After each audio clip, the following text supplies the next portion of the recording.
d'extrême droite qui mettent en avant des pédophiles, et vous êtes là, Farid qui fait loup-garou, machin. Non, mais les gars, vous pouvez pas. C'est pas comme si vous manquiez d'oseille. Et vous êtes dans CKR, le podcast préféré de vos podcasteurs préférés. Je suis tout seul aujourd'hui pour parler de l'actualité, comme d'habitude, 2 fois par semaine. Parce que Dr H malheureusement n'est pas là. Et oui, Dr H n'est pas là parce que il est en Indonésie et c'est très compliqué pour lui de trouver des endroits où il peut se poser, où il y a de la Wi-Fi de qualité. Et résultat des courses, là, il était bloqué à la préfecture pour le renouvellement de leur visa avec toute son équipe. Parce que je rappelle, il est en train de s'entraîner, mais comme un guerrier, avec une délégation française qui est venue en Indonésie pour s'entraîner pour le tournoi, pour le championnat du monde de Pencak Silat, art martial indonésien, dont Dr H est le champion d'Europe, sachez-le. Et donc là, il s'entraîne à fond pour le tournoi qui aura lieu en décembre, le 18 décembre, si je dis pas de bêtises. Donc voilà, c'est pour ça qu'il n'est pas là. Là, on a eu trop de galères. On s'est dit, bon, quoi qu'il arrive, on fait l'épisode parce que sinon, on va jamais s'en sortir. Donc on fait l'épisode, voilà, on fait l'épisode, on est trop contents. Merci à toutes et à toutes d'être là sur le chat, sur Twitch, merci de nous soutenir aussi. D'ailleurs, j'en profite pour remercier toutes les personnes qui nous soutiennent, à commencer par celles et ceux qui ont des entreprises et qui veulent nous soutenir. Envoyez-nous un message, contact@razi.fr si vous voulez donner une petite participation et que vous avez une entreprise et que c'est plus simple via une entreprise que sur fonds propres, il n'y a pas de souci, nous on prend. Il y a E2TS, un bureau d'ingénierie de notre pote Eraman qui l'a fait. Ingénierie partenaire pour le recrutement d'ingénieurs et techniciens en logistique, industrialisation, CAO, après-vente et bâtiment. Voilà, si vous êtes un ingénieur et que vous êtes aussi dans tout ce qui est logistique, industrialisation, bâtiment, etc., évidemment, n'hésitez pas à contacter. Giflo Gangs aussi, ce couple qui propose des conseils en phytothérapie et en accompagnement et en alimentation thérapeutique, ça c'est cool. En plus, ils proposent une participation libre pour les cracks, donc vous pouvez aller sur le Discord directement.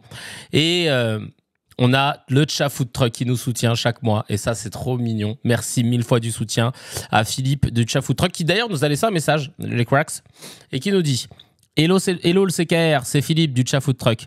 Très bon épisode, trop de thèmes abordés sur lesquels je pourrais écouter des heures. Haïti, les profs, la souveraineté des pays par rapport à la drogue, le vote et notre démocratie. Chaque sujet peut être un épisode. Quand on se penche sur la société que nous souhaitons, on la voit souvent de son prisme et pas assez de sa globalité. Vous me retournez le cerveau à chaque fois, j'ai l'impression d'être égoïste, mais vous écoutez m'ouvre l'esprit. Du coup, je me disais, toujours dans la réflexion de oui, la révolution, mais il faut savoir ce qu'on veut d'abord. C'est voir l'épisode comment on fait une révolution. Est-ce qu'il ne serait pas bon de faire un épisode sur un thème unique, éducation, industrie, société, etc., etc. Déjà, les lister, c'est un délire. Je dédie ce commentaire à mon père qui était instit au Cambodge et qui aimait son métier, qui aurait aimé continuer le faire, mais à qui on a mis un stop un jour, le 17 avril 1975, pour le mettre dans un camp de travail. Bise à tous les enfants d'immigrés, à tous les Khmers de France dont les rêves de nos parents ont été ôtés ce jour-là. 50 ans, l'année pro, on sera là. Bref, bisous à tous les profs de France qu'on ne reconnaît pas à leur juste valeur. Il faut les aider à faire cette semaine de grève. Eh ben ça va droit au cœur. Merci Philippe d'avoir pris le temps de nous écrire. Et cette histoire, elle est bouleversante. Et t'as raison. T'as raison, je pense que tout à l'heure, je discutais avec Dr H. On parlait de la fin de l'année parce que Hamza voulait faire une veillée le 31. Genre qu'on fasse, parce que lui, même, il avait l'habitude de le faire, il disait avec des groupes de parole et tout. Une veillée le 31 où on passe l'année ensemble de 20h à les NordVPN sur YouTube, j'en ai marre. Oui, bah merci beaucoup. Ouais. Big up à toutes les entreprises qui soutiennent CKR, c'est vrai. Et parce que nous, voilà, nous, c'est pas NordVPN ou RhinoShield, etc. Nous, c'est vraiment les petites PME de gens qui nous écoutent et qui adhèrent à ce qu'on dit. Parce que quand tu as une émission comme CKR, on va pas se mentir, tu peux pas, tu vas pas avoir Nike qui va te sponsoriser. Hein, on va pas se mentir. Bon. Revenons à nos moutons, Hamza voulait qu'on fasse une émission spéciale le 31 et qu'on passe l'année ensemble. Une longue veillée en fait, un CKR veillée. Mais honnêtement, j'aurais kiffé. Hein. C'était une belle idée. Pourquoi je vous dis mais bah, je joue le 31. Je serai sur scène avec la pièce de théâtre Passeport. Donc d'ailleurs, s'il y en a qui n'avaient pas envie de faire quoi que ce soit de soirée, de machin, on peut passer le 31 à voir Passeport. Et puis voilà, quoi, ça commence bien la soirée. Et puis ça va finir vers 23h et quelques. Après, voilà, le temps de rentrer, machin. Tu finis avec un petit verre. Bref, en tout cas, je vais jouer donc. Quand Hamza va revenir, je serai sur les planches, donc on ne pourra pas encore faire de live le soir, si ce n'est peut-être le dimanche ou le lundi. Donc, ça veut dire qu'il y aura un épisode qui sera tourné l'après-midi. Hein. En même temps, maintenant, vous commencez à être un petit peu habitués. Et en tout cas, il y aura un moment où avec Gaël, on ne sera pas là pendant quelques jours. Bon, très peu parce que je joue au théâtre, mais à un moment, j'ai 3 jours off. Et on en profitera pour enregistrer des épisodes thématisés. Voilà, c'est ça que je voulais dire. Putain, j'ai mis 8 heures à retomber sur mes pieds. Ou vous choisirez, vous nous direz, que ce soit sur Discord ou sur YouTube, quand je mettrai un petit sondage. De toute façon, NAFTA est la spécialiste des sondages, donc a priori, on fera des stats là-dessus. Des épisodes sur lesquels vous voulez qu'on s'attarde, et on fera que ça sur l'épisode. Et ça, c'est vrai que c'est pas mal. Comme ça, on en enquillera quelques-uns.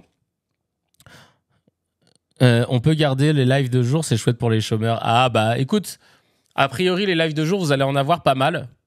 Vous allez avoir un mix entre les lives à 13h, 14h et les lives le soir, parce que moi, à partir de mi-janvier, je pars en tournée. Mais c'est pas une tournée hardcore où je vais être sur les routes pendant 1000 ans, tu vois. C'est une tournée où je vais être 2-3 jours en province, puis après je reviens. Et parfois, c'est des dates qui sont en Île-de-France. Donc, en vrai, voilà. Tout ça pour dire que je ne serai pas trop loin. Donc, ce qui fait qu'on va pouvoir parfois faire des lives. Attends, on le faisait... Tu sais que j'ai oublié quand est-ce qu'on faisait les lives à la base. La dernière fois, là. Ah non, je confonds avec Sabrina. C'est Sabrina, Ah oui, c'est vrai, t'as raison, c'est Feed. Ah ouais, je suis un ouf. Non, je pensais que toi, t'étais notre statisticienne, en revanche. Je sais pas pourquoi je t'ai affilié à la statistique. Voilà, c'est pour ça. Toi, c'est la comédie musicale et les stats. C'était mardi et jeudi 21h. Ouais, voilà, c'est ça. Ouais, mardi et jeudi 21h. Ouais. Bah, écoute, il y aura des mardis où je pourrais le faire. Et puis, quand je peux pas, je vous le dirai, quoi. Mais oui, c'était mardi et jeudi 21h. Merci beaucoup. Ah, voilà, je savais qu'il y avait un lien avec les statistiques. Tu vois, tu dis pas tout de suite, Nafta. Tu m'as laissé passer pour un mauvais gars qui connaît pas ses cracks. Ah oui. Ah, oui. Putain, faudrait qu'on fasse un épisode autour de NAFTA aussi, sur l'INSEE, là, parce qu'on aimerait bien savoir comment les choses se passent, comment les sondages se font. On a d'autres messages, on va continuer, hein, des messages qui nous ont été laissés en réponse au dernier épisode. Doc H, ça c'est Yo-Yo, le bordélique qui dit: Doc H, pourrais-tu donner des infos sur la Papouasie occidentale? C'est une situation coloniale et ça soulève une question philosophique pour moi, de pays qui ont connu ce mal ou d'autres, l'Indonésie, qui l'appliquent à d'autres peuples, les Papous. Comme genre les Israéliens avec la Shoah qui massacrent les Palestiniens, le Rwanda qui aide au massacre du Congo en loose day. Enfin, je sais pas, mais ça donne trop d'espoir ça donne pas trop d'espoir en l'espèce humaine. Il y a le proverbe hurt people, mais bon, wesh. Ouais. Bah là, j'avoue, moi, je pourrais pas t'en parler. Je maîtrise pas le sujet. Mais ça peut être très intéressant. Pas faux. Ça peut être très, très, très, très intéressant. Cette mécanique-là de reproduire ce qu'on a vécu et tout. J'ai envie de te dire, on peut même faire un parallèle avec... et d'ailleurs, on en parlera tout à l'heure. Le procès des Pellico, hein, de ce fils d'up Pellico qui a fait quelque chose d'horrible, comme vous le savez, avec sa femme Gisèle. Et je crois qu'il y avait une stat qui montrait qu'il y avait une grosse partie des violeurs qui avaient déjà été victimes d'agressions sexuelles dans leur enfance. Et alors là, tu vois, je me dis, je fais le parallèle. Est-ce que effectivement, quand on a eu un trauma, forcément, on est plus propice à le recréer? Bonne question. J'en profite aussi, je fais une parenthèse parce que je vois que Nafta est là. Nafta, si tu m'écoutes, j'ai un pote. Ah, c'est cool, Andrea, tu as étudié en psychologie ce phénomène. Ça, c'est super intéressant. Ça, tu pourrais même nous en parler. J'ai un pote qui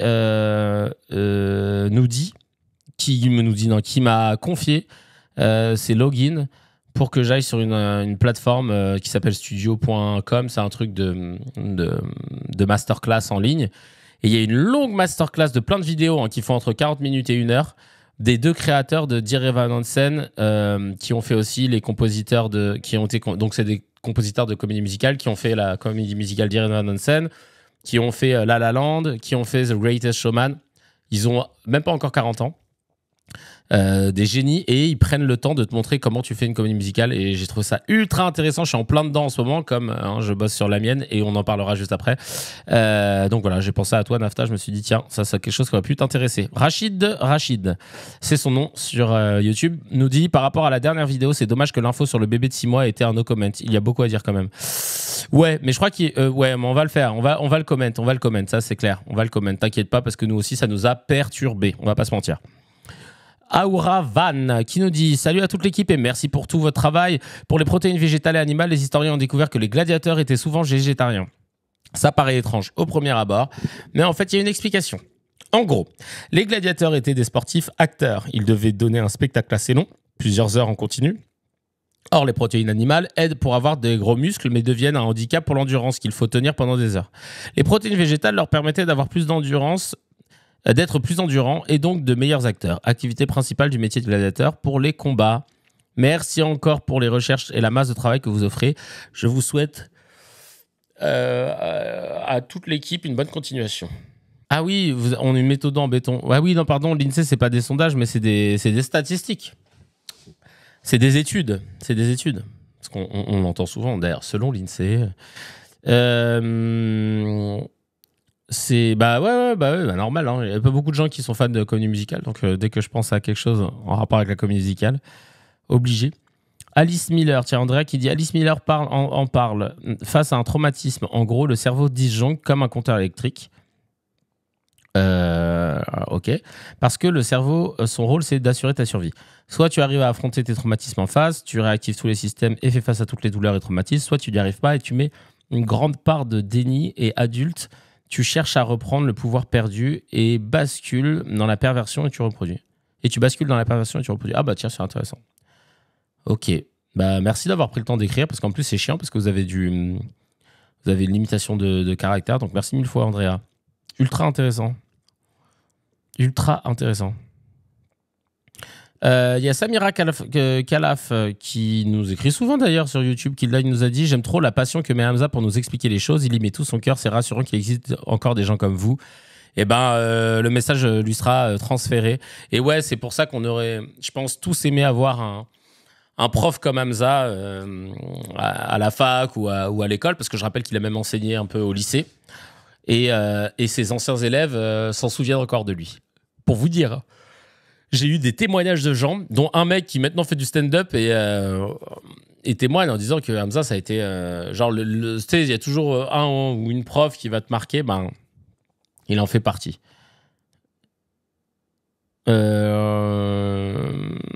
Alors, il y a Amine Djegali qui dit: salam, merci pour ce regard éclairé sur l'actualité. Quand le docteur H parle de drogue, je ne fais que penser à la guerre de l'opium. Bah ouais.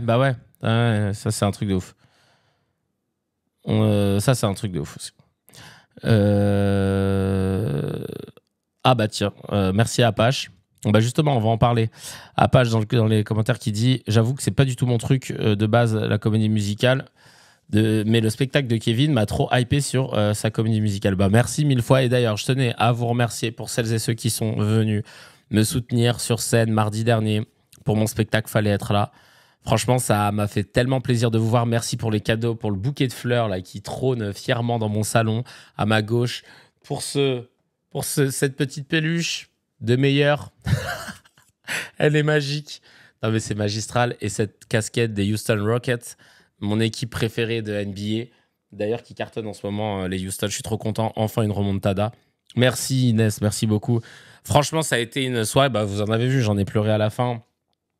Ça a été une soirée incroyable. Et même si on n'a pas blindé le théâtre comme j'aurais aimé qu'on le fasse, mais en fait, c'était rempli de vous.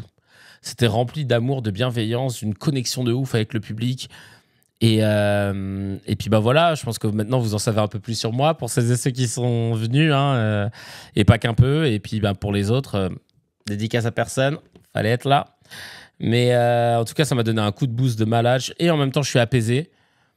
Et en même temps, je me sens d'attaque. Là, je suis en train de bosser sur la comédie musicale. C'est pour ça que je regarde cette masterclass pour organiser mes idées et tout. Parce que voilà, ça fait 6 ans que je bosse sur ce projet de comédie musicale autour de Gaston Monnerville. Et c'est le sujet du spectacle, hein, pour celles et ceux qui n'ont pas pu venir.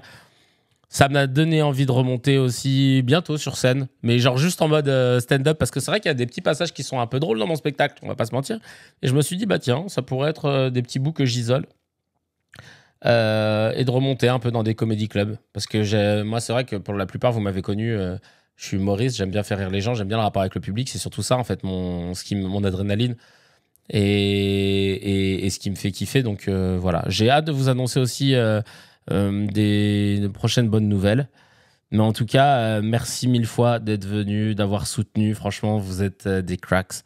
Les cadeaux aussi, merci, mais du fond du cœur. Vous avez fait une heureuse encore plus que moi parce que, bon, alors déjà, moi j'étais comblé, mais sachez que Gaëlle, les fleurs, c'est sa life.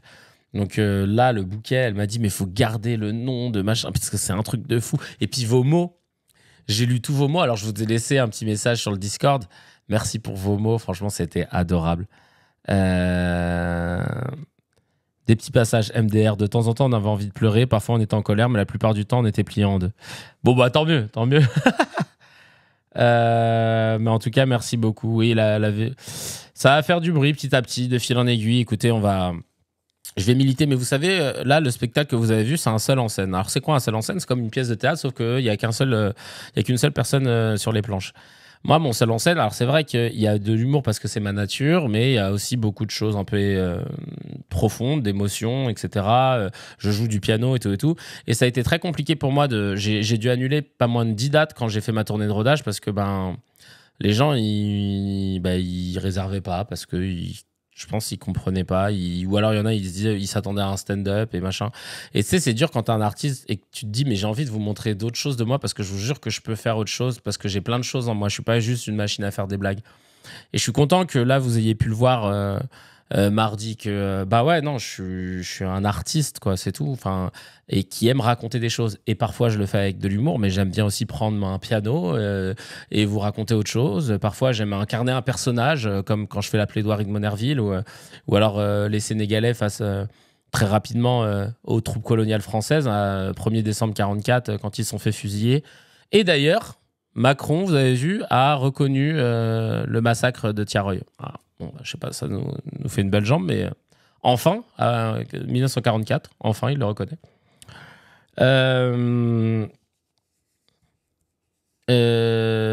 Non, artiste, c'est pas inné, je dirais que ça s'apprend. Ça s'apprend parce qu'on n'est pas né artiste, tu vois. Il y en a qui vont avoir des facilités, mais la vérité, c'est que ça se travaille. Et le seul moteur de ce travail, c'est l'envie. Et moi, depuis l'âge de 16 ans, j'ai genre juste envie de faire ça. Et je m'imagine pas faire autre chose. Bon, bah, voilà. Et je m'interdis rien, tu vois. Il y a 6 ans, j'ai décidé d'apprendre le piano pour faire ma comédie musicale. J'ai appris le piano, j'ai appris à composer. Aujourd'hui, je peux même te mettre de faire mes compos sur des partitions et tout. Alors, de façon très sommaire, hein, avec beaucoup d'erreurs. Mais j'avais 30 ans quand j'ai commencé à faire du piano. Tu vois, c'est tard, hein, pour commencer. Aujourd'hui, je suis fier de me dire, bon, bah voilà, quoi, je l'ai fait. Mais salut Giflo Gang, on a fait ta petite pub comme d'hab au début. Et donc, voilà, vraiment, merci 1000 fois. Merci pour les cadeaux, merci pour l'amour. Vous allez peut-être me revoir sur scène, par-ci, par-là, en dehors de Passeport. Parce que là, j'ai trop envie de remonter sur scène, dire 2-3 bêtises.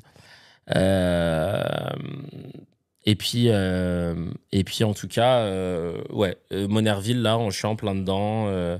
Et je pense qu'il va y avoir plein de choses qui vont se passer de pas trop mal. Et qu'est-ce que je voulais vous dire? Et d'ailleurs, en parlant de Monnerville, est-ce que vous avez remarqué, la dernière fois avec Gaël, on se disait, putain, on a remarqué qu'il y avait des rues Paul Vaillant-Couturier partout. Je sais pas si vous, là, dans vos villes respectives, ou alors quand vous baladez et tout, on a tous vu une rue Paul Vaillant-Couturier.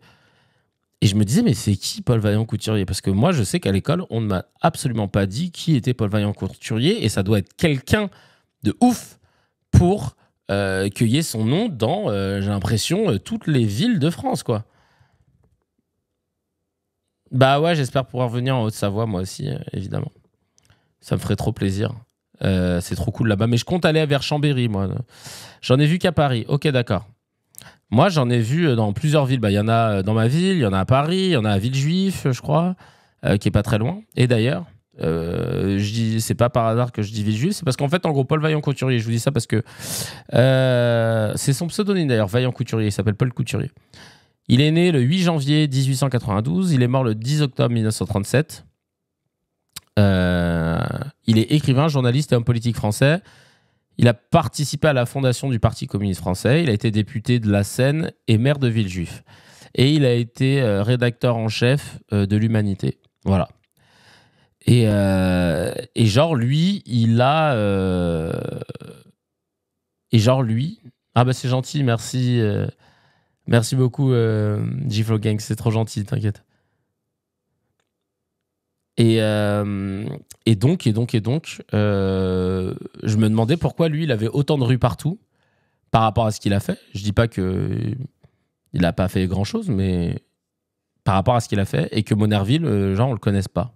Et qu'il n'y ait pas autant de rues, et qu'il n'y ait pas autant d'écoles, et qu'il n'y ait pas autant de ci, et qu'il n'y ait pas autant de ça. Par rapport à tout ce qu'il a fait, je trouve ça ouf. Voilà. Et ça en dit long à chaque fois, encore une fois. Parce que je me disais, putain, si juste tu as été rédacteur en chef... de l'UMA et que tu as été député et maire, ouais, ok. Et alors, 1937, tu pourrais croire qu'il est pas mort. On n'a pas eu l'occasion de l'avoir comme résistant, entre guillemets. Il est mort d'un infarctus. Voilà. Ouais. Tu te poses autant de questions, toi qui dois écrire des textes d'une heure. Mais ouais, c'est pas... Ouais, non, je sais pas. Donc voilà, ça en dit long. Écoutez, ma foi, en tout cas, on va se taper pour Monnerville et on va en faire quelque chose de grandiose. Moi, mon objectif, c'est que dans 15-20 ans, bien après ma mort même, que les jeunes à l'école, ils puissent jouer en spectacle de fin d'année Monnerville le musical et qu'ils soient là en train de dire « Attends, moi, je vais faire De Gaulle. Attends, moi, je vais faire Thérèse. Attends, moi, je vais faire ci, je vais faire ça. » Dans un autre contexte, on commence à avoir des rues Bourdieu aussi. Ah, ça j'aime bien. Bourdieu, quand j'étais en terminale, j'étais grave fan. Parce que j'ai fait un bac ES, économique et social. Tes auteurs de spectacles, bah pour mon dernier spectacle, j'ai collaboré avec Émeric Bacouillard-Gilet, qui est l'écrivain, sur Instagram, surtout sur les parties, sur les chansons et sur la fin du spectacle. Voilà. Sur mon laïus de fin. Et il est absolument incroyable. On passe à la petite news. HMD. Il a un podcast qui s'appelle Anecdate, qui est ultra drôle aussi. Et ultra pertinent. La petite news, Hamdoulillah, celle qui fait plaisir. Et ben justement, on en parlait tout à l'heure, en pleine affaire des viols de Pellico. Je ne veux pas dire les viols de Mazan parce que ça me vénère qu'on mette une distance à chaque fois. Parce qu'on m'avait déjà fait la remarque en plus ici et vous aviez raison. Les viols de... il s'appelle comment? Joseph Pellico, c'est ça? Pellico... Attends, que je dise pas de bêtises. Que je dise pas de bêtises. Pardon. Dominique Pellico, oui voilà. Merci. J'allais mettre un gars qui n'a rien à voir dans l'histoire dans la sauce. Ce Joseph Pellico là, ouais. Merci. Dominique Pellico. L'affaire des viols commis par... Dominique Pellico. Donc, le gouvernement a annoncé quelque chose, une expérimentation de kit pour dépister une soumission chimique remboursée par la sécurité sociale dans plusieurs départements. Les initiales, ça s'invente pas. Ouais, c'est dans le Vaucluse, exactement. Et donc, il a fallu attendre fin 2024 pour avoir une bonne décision de la part de ce gouvernement, je te jure. Comme quoi, tu vois, de démocratiser ces histoires, d'y aller à fond et tout, eh ben, ça a des vertus. Parce que jamais, sans mettre la lumière sur cette histoire, jamais on aurait songé un jour à se dire faudrait vérifier les soumissions chimiques parce que on sait pas, hein, ça se trouve pendant 10 ans, ton mari il t'a drogué et tu te fais violer par des inconnus pendant que tu dors. Donc, on sait jamais. Toi, t'es là, genre. Qu'est-ce qu'il raconte la huisse là? N'importe quoi. Donc voilà où on en est. Donc tant mieux. Tant mieux que ces kits. Il y a des affaires qui changent des pays et c'est souvent le fait de refuser le huis clos qui les fait basculer. Ben ouais, exactement, Andrea. Merci à Gisèle Pellico d'avoir eu le courage de dire je veux que ce soit une audition, une audience libre, publique, et pas un huis clos, parce que justement, on sait tout ce qui se passe. Contrairement à Morandini, et d'ailleurs, on va en parler de ce petit malin. Alors attends, je regarde si on avait prévu d'en parler après. Non, normalement non. Bah parfait. Je vais faire tout de suite le pas avec Morandini parce qu'il n'y a que Off Investigation qui en parle. Et je trouve ça mais scandaleux. Off Investigation, Morandini, il a été jugé. Ah bah tiens, regarde, Morandini, les réquisitions s'alourdissent. Mais putain, mais ça me dégoûte. Il y a qui là comme média qui en parle de Morandini là? Le Parisien. Le Parisien. Allez vous faire enculer, voilà, je vous le dis. Vraiment, vous me dégoûtez. Ah non, Ouest France, les jours. CNews, non, évidemment. Pure People. L'Humanité, Huffington Post, ok. Non, CNews, non. Il faisait de la promo pour Morandini, évidemment. Alors, qu'est-ce qu'il y a eu, au final, pour le procès? On va aller sur Ouest France. L'animateur de la chaîne CNews comparaissait ce mercredi 27 novembre devant la Cour d'appel de Paris. En décembre 2022, il avait été condamné en première instance à 1 an de prison avec sursis pour avoir échangé des messages à caractère sexuel avec 2 mineurs et avoir forcé un troisième à se dénuder lors d'un casting. Le parquet requit la même peine en appel. Le jugement sera rendu le 7 mars. Près de 2 ans après sa condamnation pour corruption de mineurs... Attends, je coupe ça. Il y avait une pub dans mes oreilles. Dont il a fait appel, l'animateur Jean-Marc Morandini était jugé par la Cour d'appel de Paris. Comme en première instance, le parquet a requis 1 an de prison avec sursis, mais avec 3 ans de sursis probatoire contre 2 ans lors de sa première condamnation. Bien fait. En décembre 2022, oui, voilà, ça je l'avais dit, a été reconnu coupable en première instance. Non, mais bon, donc la décision attendue le 7 mars. Lors de l'audience, devant la Cour d'appel, Jean-Marc Morandini a plaidé les blagues lourdes et maladroites et a assuré n'avoir pas d'arrière-pensée tordue. On a du mal à se dire qu'il prend conscience de ses actes, a lancé l'un des avocats de la partie civile. Le tribunal rendra sa décision le 7 mars. Cette audience intervenait après 2 jours de procès pour l'animateur dans une autre affaire pour harcèlement sexuel sur des majeurs lors de casting pour une série qui n'a jamais vu le jour. Le ministère public a requis 18 mois d'emprisonnement et le jugement sera rendu le 27 janvier. Putain, il y a 2 trucs! Il y a 2 trucs! Ah ouais, donc on a là la décision attendue le 7 mars et on a aussi les 18 mois d'emprisonnement pour le 27 janvier. Putain, mais Inch'Allah, ya Rabbi, que ça tombe. Et le pire dans tout ça, c'est que ça a tombé, mais l'autre, il va conserver son job, quoi. Limite, ils vont lui mettre un fond vert en prison. Ils vont le laisser venir avec son bracelet électronique. Il faut savoir que Morandini, c'est quelqu'un qui ne fait pas d'audience. Hein. On ne parle pas de Hanouna, du niveau d'Hanouna ou de Pascal Praud dans la Serre Bolloré. Hein. C'est un mec... il fait pas... Tu pourrais mettre lui ou Mani, mon chat, à la place. Il ferait les mêmes audiences. Hein. Donc vraiment... Mais j'espère qu'il va béton. Vraiment, tu vois, on dit souvent, il ne faut pas souhaiter le malheur des gens. Mais là, nous, on souhaite une justice, tout simplement. Donc là, on peut y aller. Normalement, le karma, il ne sera pas contre nous. Quelqu'un qui fait de la corruption de mineurs, je suis désolé, c'est du harcèlement sexuel, ben non, en fait, tu comprends pas pourquoi. Tu vois, la dernière fois, à Hanouna, en plus, il parlait, il disait je comprends pas pourquoi il n'y a pas plus de gens issus de la diversité qui présentent des émissions à la télé. Chacal, je présentais une émission sur Canal+, pour info. On était allé te voir avec Mourad, on avait fait un rendez-vous avec Hanouna. Parce qu'on savait que c'était lui qui tenait les clés de la baraque. On lui avait dit, écoute, nous, on aimerait passer en quotidienne, machin, on est sur une bonne dynamique et tout, est-ce que tu pourrais nous aider? Bon, apparemment, vu qu'aujourd'hui, je suis dans mon salon en train de streamer avec vous, c'est qu'il ne m'a pas aidé, mais qu'à cela ne tienne, c'est pas grave, on s'en fout. Je suis bien mieux ici que chez Pédoland. Mais ce que je veux dire par là, c'est que, en fait, il n'y en a pas beaucoup des animateurs... racisés qui pouvaient faire le job. Et en vrai, c'est trop facile de dire ça aujourd'hui. Si derrière, à l'époque, 4-5 ans avant, quand on tapait à vos portes pour vous dire, les gars, donnez un petit coup de main parce qu'on sent que ça va être compliqué de renégocier avec Canal, si vous nous aviez aidé, mais au final, je regrette pas d'être parti de cette chaîne de merde, de ce groupe de merde. D'ailleurs, je comprends pas comment tous mes potes humoristes, ils peuvent encore bosser pour Bolloré. Je te jure, même Studio Bagel, machin, mais... Franchement, ça me dégoûte. J'ai vu Guillotin, mais je comprends. Greg Guillotin, c'est le sang de la veine. Hein. Je l'adore. Hein. Mais je vois, il fait signer la pétition C8 et tout. Alors, j'imagine qu'il a pris le versant de bah ouais, mais moi, ils m'ont donné de la force et tout. Mais frère, ce groupe, c'est un groupe de 6 rats d'extrême droite qui mettent en avant des pédophiles. Et vous êtes là, Farid qui fait loup-garou, machin. Non, mais les gars, vous pouvez pas. C'est pas comme si vous manquiez d'oseille. Genre, ça vous dérange pas. Il y a un moment un peu d'éthique, quoi, tu vois. Ça vous dérange pas? Moi, je peux vous le dire. J'ai fait partie du CE Bagel, un des membres fondateurs aujourd'hui qui est toujours chez Canal+. Et j'ai toujours des liens avec eux. Et plusieurs fois, je me suis dit, ah ouais, mais putain, j'aurais pu leur proposer des trucs. Parce que même eux, ils m'ont dit, on cherche des trucs à produire si t'as des choses à proposer. Mais il y a un peu un truc au fond de moi qui me dit, bah ouais, mais c'est pas Studio Bagel, là, en fait, le problème. Hein, j'ai rien contre Studio Bagel, c'est génial. Mais c'est que ceux qui ralassent derrière, c'est Canal+. Les bureaux de Studio Bagel, ils sont chez Canal+. Canal+, c'est Bolloré. Et tu pourras pas me l'enlever, tu vois, de l'esprit.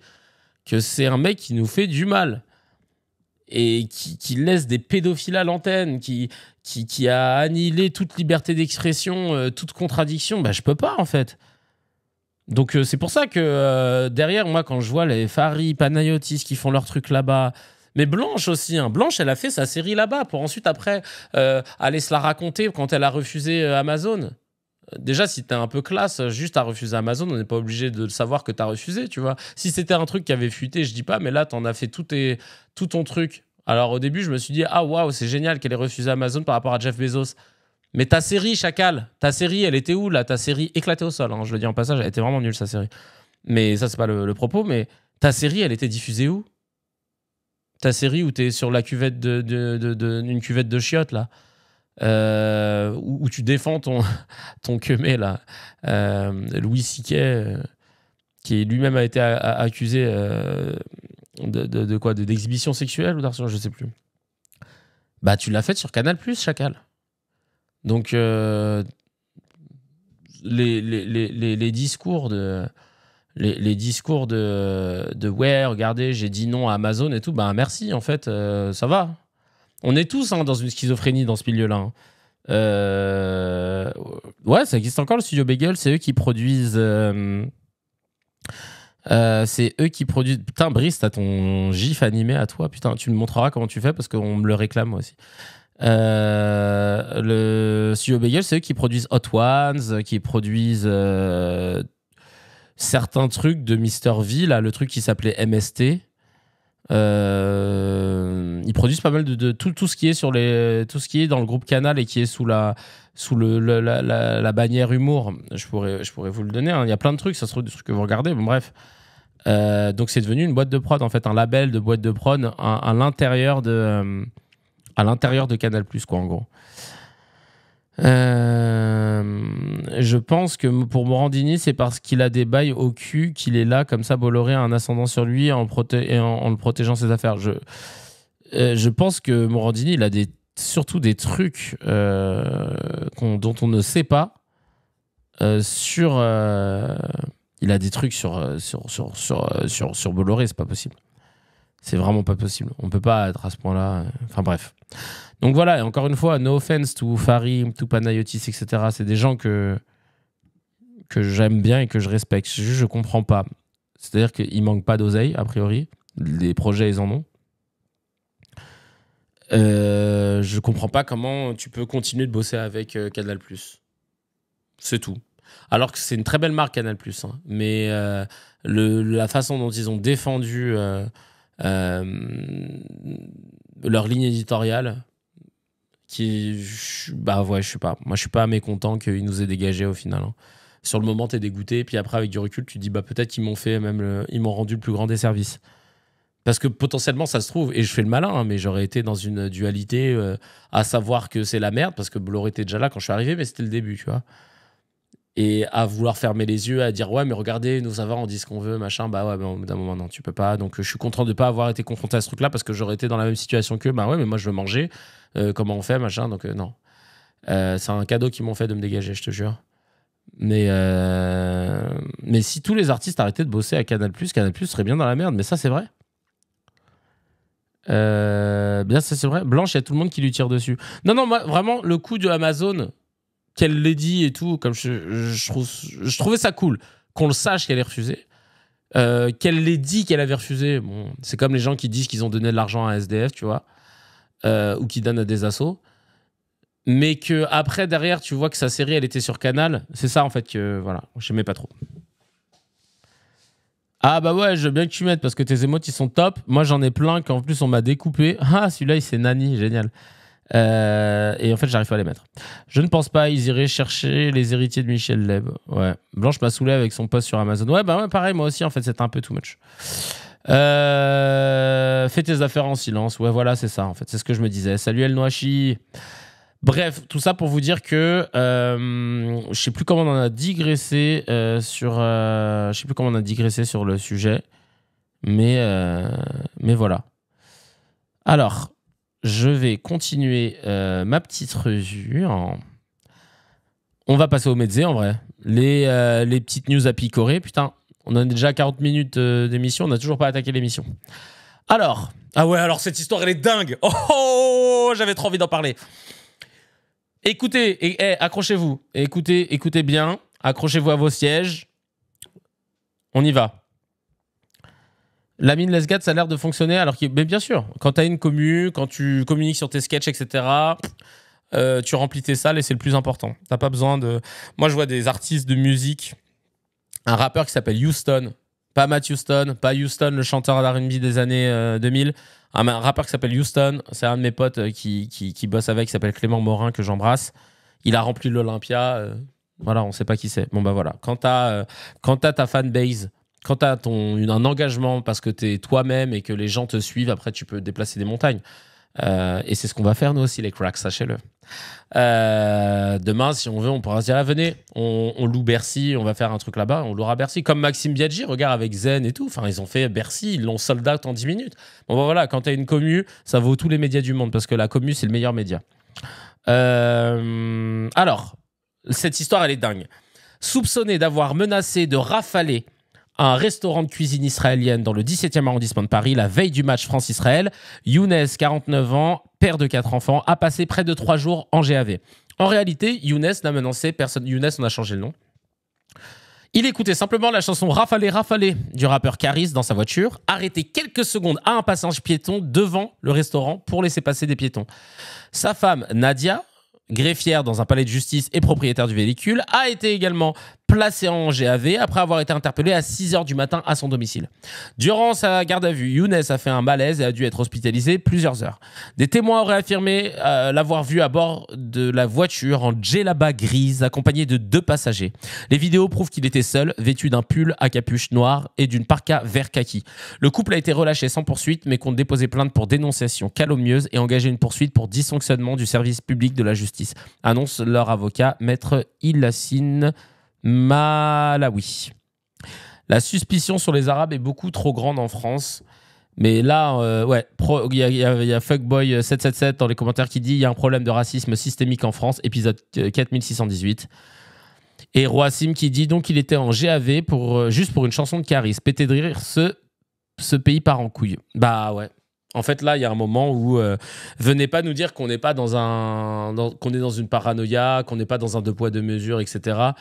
Genre, aujourd'hui, la suspicion jetée sur les gens racisés, et notamment les Arabes, ou les gens qui peuvent être assimilés comme étant Arabes ou musulmans, elle est incroyable.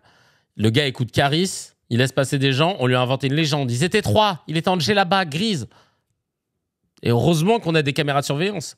Il a écouté Rafalé, le mec il s'est arrêté 3 secondes devant le truc, ouais, c'est ça, il nous l'a envoyé à nous. Mais non, mais c'est-à-dire que genre maintenant, il va falloir qu'on fasse attention à ce qu'on écoute quand on est en voiture, que les paroles... Tu sais, moi, à l'époque, quand j'avais une voiture, je faisais attention juste quand j'avais envie d'écouter La Rousseau, tu m'oublieras, je montais les fenêtres, tu vois, parce que j'avais envie d'avoir un peu de crédit. Mais genre, à aucun moment, je me suis dit, j'ai pas envie d'écouter une chanson de peur qu'ils le prennent mal, machin, nan, et tout, parce que t'es dans ta voiture, t'écoutes ta musique. Et là, que le mec se retrouve en garde à vue et que sa femme aussi, parce que on croyait que c'était du coup, je sais pas, ils vont appeler ça quoi, de l'apologie à l'antisémitisme, l'apologie à la haine. Voilà, mais ouais, comme tu le dis, Andrea, l'apparence, l'apparence, l'accent, les vêtements, ça compte. Bah ouais, mais au final, le pauvre, il les faisait juste avec un pull noir et une parka kaki. Mais c'est scandaleux d'en arriver là. C'est scandaleux d'en arriver là, et c'est marrant parce que évidemment, c'est ce genre d'histoires qui ne vont pas être relayées de ouf dans la presse, encore moins sur les chaînes d'infos en continu. Ça va pas être un sujet.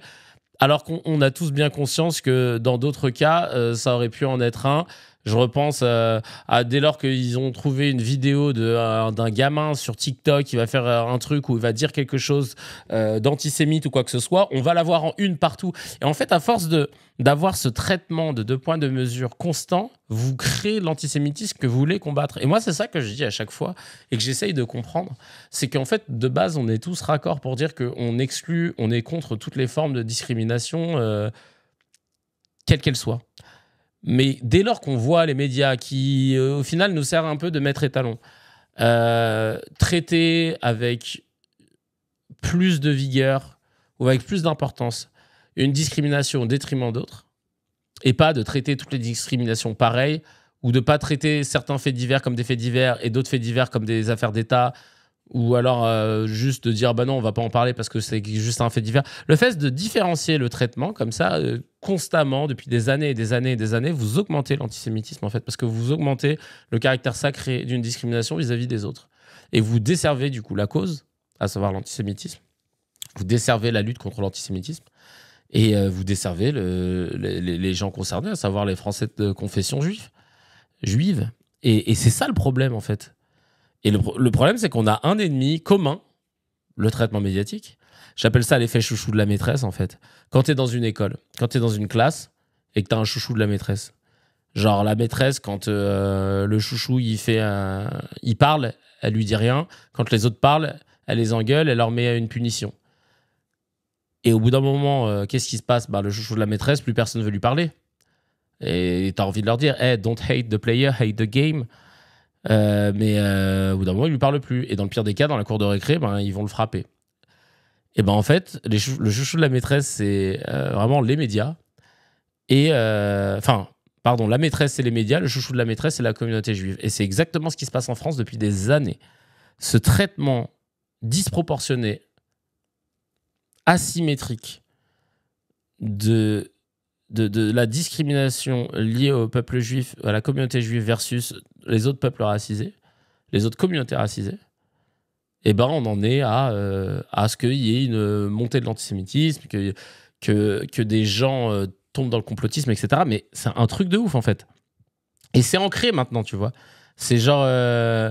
c'est vraiment ancré.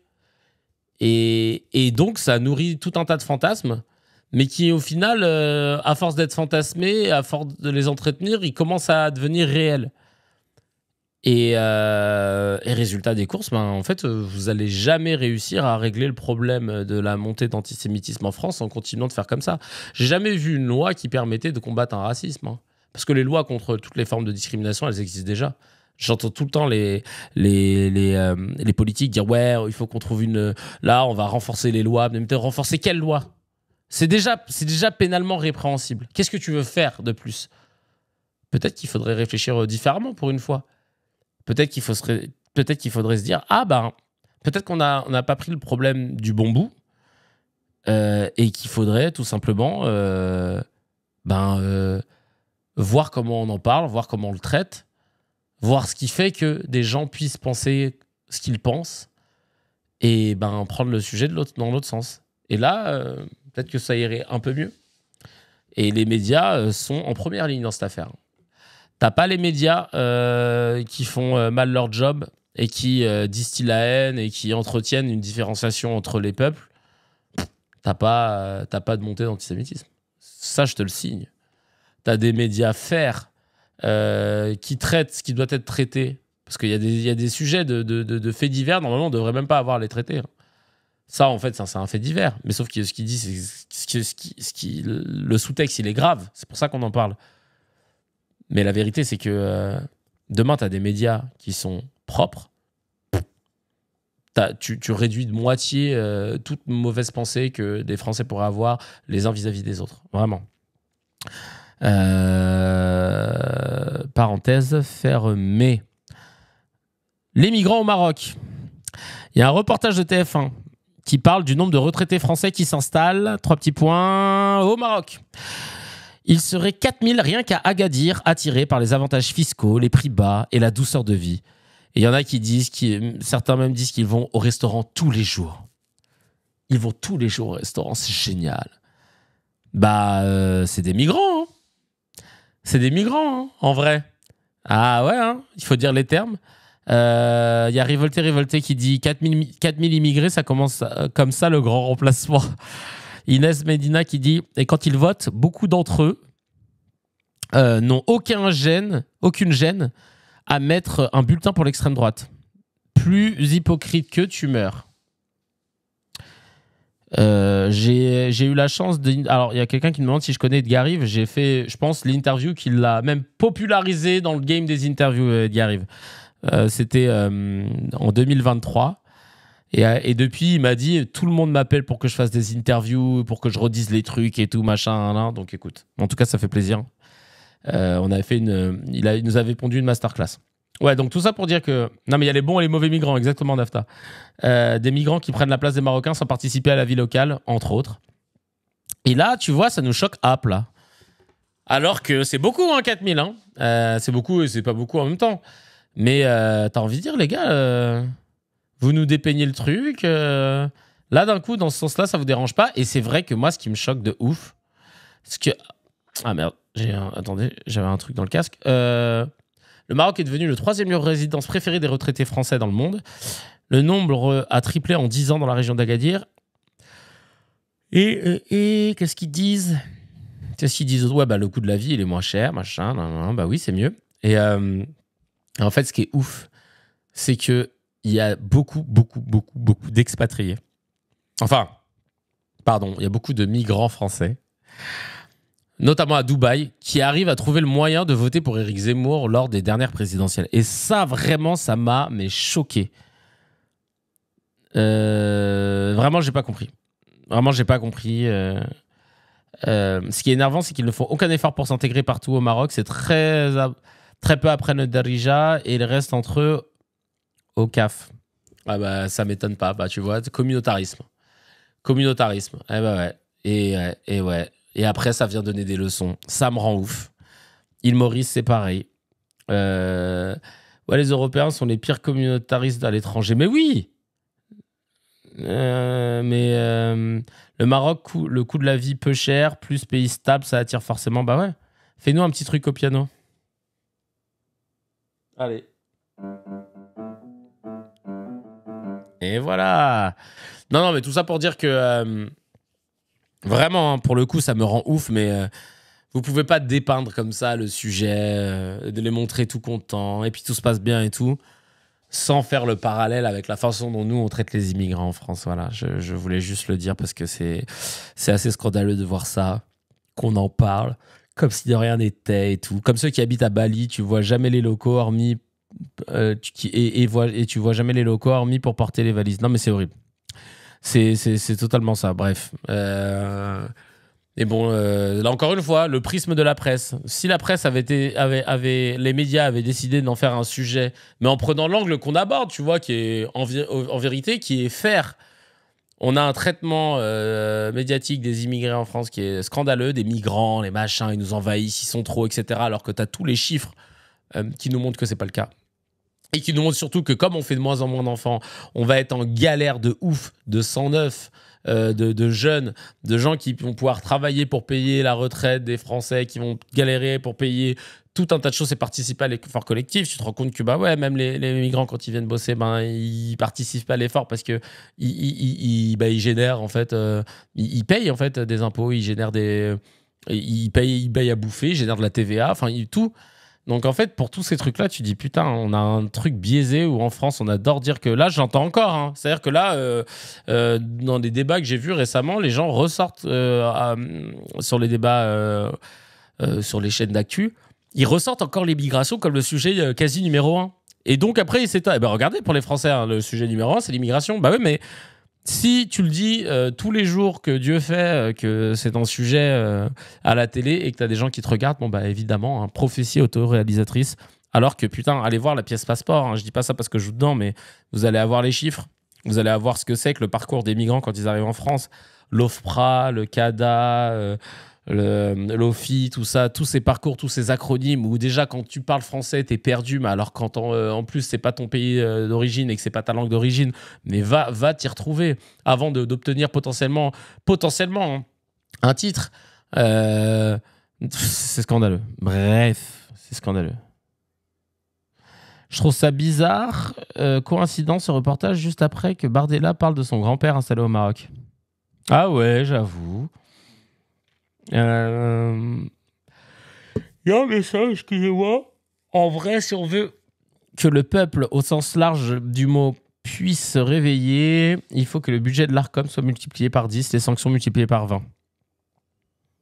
Ouais, je suis d'accord. L'ARCOM, en fait, le Syrien moyen, il vivait, croyez-moi, bien mieux qu'un Français moyen. Bah, j'ai un pote syrien qui me disait ça, ouais. Avant la guerre, apparemment, c'était un truc de ouf. Il me disait que tu pouvais te balader à 3h du mat dans la rue, il t'arrivait rien, qu'il y avait plein de trucs qui étaient pris en charge par l'État. Je dis pas de bêtises, que ce soit l'électricité ou même l'essence ou des trucs comme ça. Bref, on aura l'occasion d'en reparler. Alors, on va passer au sujet suivant. Le sujet qu'on adore et qu'on aborde, qu'on aborde très régulièrement. Alors, attends. Attends 2 secondes. Il est là, c'est Benjamin Netanyahou qui a exprimé sa colère à Emmanuel Macron par téléphone pour que la France n'applique pas le mandat d'arrêt. Et puis la France a répondu qu'elle respectera le droit international.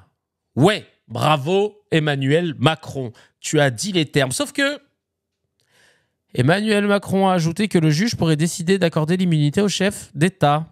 Ah, donc ce qu'il faut comprendre, c'est quoi ? La France n'arrêtera pas Benjamin Netanyahou s'il se rend dans le pays, invoquant une immunité de la CPI qui aurait été dealée avec Israël pour que la France figure dans l'accord de cessez-le-feu au Liban. Source Haaretz, journal israélien. Donc en fait, on est passé de « Ah, notre pays retrouve les couilles gaullistes qu'il avait de l'époque, son époque où vis-à-vis du Moyen-Orient, vis-à-vis des pays arabes, il avait vis-à-vis de la Palestine notamment, il avait beaucoup de respect, de vertu, de principes émancipateurs. Hein. On était plutôt pro-palestinien dans la droite gaulliste. Et puis d'un coup, là, j'ai cru que voilà, Villepin avait enfin gangréné Macron, qui avait vu enfin un peu d'audace. Et puis en fait, non. Eh ben non, il y aura une immunité. Si jamais Benjamin Netanyahou débarque en France, il sera accueilli par la garde républicaine, en grande pompe. Il sera à la maison, quoi. Voilà, tout va bien. Tout va putain de bien. Bah c'est super. C'est super en vrai. On est super content de voir que en fait on a un pays, on a une diplomatie nulle à chier. On est content de voir qu'en fait j'ai vu la dernière fois un intervenant de 24 dire que putain, faudrait que je vous retrouve ce qu'il a dit. Il a dit sur I24 que la France, que Netanyahou a montré qu'il s'essuie bien les pieds sur la France. Il a dit ça. Et je me suis dit, putain, mais tous les droits tardés, tous les fachos, là, quand ils voient des extraits comme ça, ils se disent pas, peut-être que ça n'a pas de sens, là, pour nous, d'être pro-israélien juste parce qu'on n'aime pas les Arabes, là. Peut-être que là, en fait, c'est notre pays d'abord qui se fait insulter parce qu'il vraiment, il nous chie dessus. Et qu'il y a peut-être avant un choix à faire, tu vois, même si on n'aime pas les gauchos, machin, même si on n'est pas du tout Palestine et tout, peut-être qu'il y a un moment un front commun, à savoir un État qui nous chie dessus et qui dit ouvertement que et qui se réjouissent, et des gens qui se réjouissent ouvertement qu'on n'ait pas de couilles et qu'on on se fasse littéralement marcher dessus, peut-être que ça devrait être le tronçon commun, tu vois. Peut-être que ça devrait être le ah tiens, venez les gars, on fait front commun pour dire on n'est pas des serpillères et qu'on n'accepte pas ça. Parce que là, clairement, c'est scandaleux. Ils sont allés chercher une immunité, mais ils ont réinterprété le game. En gros, ils te disent, ben, comme Netanyahou en plus, il n'a pas ratifié comment ça s'appelle ? Comme Netanyahou, il n'a pas ratifié le traité de Rome, ben, du coup, il n'est pas soumis à la décision du traité de Rome. Et ben, c'est marrant parce que la Russie non plus, en fait. Et pourtant, Poutine, il a un mandat, lui aussi, en fait, pour crime de guerre, en fait. Et genre, juste, on a vu les messages, la communication officielle des affaires étrangères de France concernant Poutine, qui s'engagerait à l'arrêter, ce criminel. Donc, en fait, là, d'un coup, il n'y a pas de oui, mais comme il n'a pas signé le traité, machin. Là, vous me dégoûtez. La vie de ma mère, vous me dégoûtez. Ouais, très bon message de Bestman qui dit le truc, c'est que s'ils disent ça en live à la télé, ils disent quoi en privé? Je n'ose même pas savoir. Bah, si tu veux savoir un peu, il suffit d'aller voir les extraits que les gens ont chopés sur des spaces sur X où les gens étaient en train de parler entre Sionard et dire des trucs immondes. Bon, bah voilà, là, t'as un aperçu. Hein. Là, vraiment. Et évidemment, Mila, parfois, fait partie du game. Mais je sais pas. Franchement, là, je suis un peu perdu, oui. Là, on a perdu toute dignité. Hein. Et vraiment, je suis choqué de voir comment les droitards n'arrivent pas à se révolter. Déjà, le coup des gendarmes, c'est quand même passé un peu vite à la trappe, hein, cette histoire. Le coup des gendarmes français qui se font mettre au sol et arrêter sur un domaine appartenant à la France en Israël, ou à côté de Jérusalem, ou je sais plus où, et qui se sont retrouvés arrêtés puis relâchés. Bah, en fait, ça devait être une crise diplomatique, en vrai, sans précédent. Genre, d'où vous vous permettez de faire ça sur un domaine qui appartient à la France et tout. Et tranquille. Il y a une différence de discours entre le Netanyahou qui parle anglais et celui qui parle en hébreu. Ah ouais? Bah putain, déjà quand... Oui, avec la nana qui disait oui, mais peut-être qu'il ressemblait à des Arabes, donc ça peut expliquer, bah ça justifie en rien, c'est encore pire. Non mais vraiment, ça me... Je sais pas, enfin il va falloir quand même qu'on trouve des moyens de faire pression sur nos médias et notre gouvernement. Pensez-y, hein, parce que si ça vous remonte, n'oubliez pas qu'on a une arme. Parce que vous êtes tous là en train de me dire ça va être compliqué, ça va être pas possible. On a une arme. On se laisse 1 an pour fixer une date où pendant 2 jours, personne ne fait rien. On va pas faire les courses, on va pas travailler, on regarde pas la télé, on fait rien. Ou alors vous regardez la télé sur IPTV uniquement. Mais si vous avez des boîtiers Médiamétrie, vous ne regardez pas la télé, vous n'écoutez pas la radio. On se confine 2 jours. Vous faites des jeux de société avec vos enfants, vos voisins. On sait des trucs entre nous dans les immeubles. On s'invite les uns les autres. On passe 2 jours. On se prend un putain de week-end. 2 jours. Et on fait stopper l'économie. Audience qui baisse d'un coup. À la télé, à la radio. Plus de consommation d'un coup. Plus de transport, plus de rien. Rien d'un coup. Mais en vérité, on nique le pays, les gars. Là... Le gouvernement, les médias, ils nous mangent dans la main. On fait ça 2 jours. Au bout de 2 jours, on a plusieurs délégués. On leur dit de prendre la parole. Pas dans les médias. On leur dit, voilà, on a arrêté 2 jours, mais on peut faire plus. Mais les gars, ils vont nous manger dans la main, les frères. Ils vont nous manger dans la main. Mais qui voilà-je? Oh, c'est Mathieu Burgalassi, mon frangin, merci beaucoup. Merci beaucoup d'être là, ça fait trop plaisir. Merci Mathieu. Merci les Raiders. Ah franchement, ça fait trop plaisir. Merci 1000 fois. Bienvenue. Ça fait trop plaisir. On était en train de faire notre petite revue de presse. Bienvenue à vous, vous êtes dans CKR. Et on n'a pas malheureusement on a un binôme habituellement. Il y a notre docteur en sociologie, docteur H, qui est avec nous, mais là il a des petites galères. Donc, en tout cas, on est trop contents. On parlait. De quoi on parlait? On parlait de Netanyahou et la France qui s'est complètement affichée avec, comment ça s'appelle, le fait qu'ils aient dit qu'ils allaient arrêter, qu'ils n'arrêteraient pas Netanyahou. Voilà. Il y a un gars qui t'a copié sur le blast CKR. Non, lui, il existait avant. C'est moi qui ai copié sans faire exprès. Ouais, sujet léger, quoi. C'est exactement ça. En fait, lui, son podcast, il s'appelle C carré. Mais après, carré, ça s'écrit pas avec un K, donc il abuse. Voilà. Et moi, en fait, le podcast s'appelle Chez Kevin Razi. C'est juste que c'était trop long à mettre, donc C KR. En tout cas, ça fait plaisir de vous voir. Bon, je vais passer à la deuxième news. Ah putain, la motion de censure, ouais, c'est vrai ça. Je sais pas si vous aviez vu. Le RN votera la motion de censure du NFP si elle est déposée, affirme le député Tanguy. Le gouvernement pourrait tomber. 92 CKR, y a rien à faire. Putain, j'ai la ref. C'est de dire à quel point je suis yeuve. Ça en est où d'ailleurs cette histoire de motion de censure là? Attends. Parce que là, je pensais qu'ils avaient passé toute la nuit. Ouais, mais oui, tout bénef pour le RN. Ouais, ça c'est vrai. Par contre, c'est tout bénef pour le RN. C'est la semaine pro? Ouais, non mais ouais, c'est une news HMD, ça aurait pu être. C'est la semaine prochaine, ok, d'accord. L'examen, et oui, ça s'enlisait parce qu'il y avait plein d'amendements, etc. Ça avance pas, oui, c'est ça, à cause des amendements repoussoirs, ouais. Mais laisse tomber. En plus, c'est marrant parce que. Non, mais Barnier, là, il doit pas comprendre ce qui se passe. L'examen du budget sans Lisa Matignon, les oppositions, je lis sur France Info. On est un peu comme des dindes qui attendent Noël, plaisantait Marc Fesneau, député Modem. Mais qu'est-ce qu'on s'en bat les couilles de ton vieux parti? Personne t'attendait, toi, en tout cas. On savait pas que t'étais là encore.